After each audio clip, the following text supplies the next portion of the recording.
Ada praktis kalian tauhid kalau suruh pada takdir karena kata mana Allah kedua Rasulullah harus percaya Allah la ilaha illa huwa al-hayyul qayyum ma qawm jamaah sebahu apakah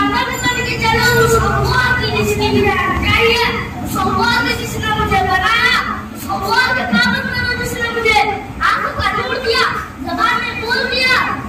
जिसमें ताकत थी, अकल को समझने की आसान थी, उसको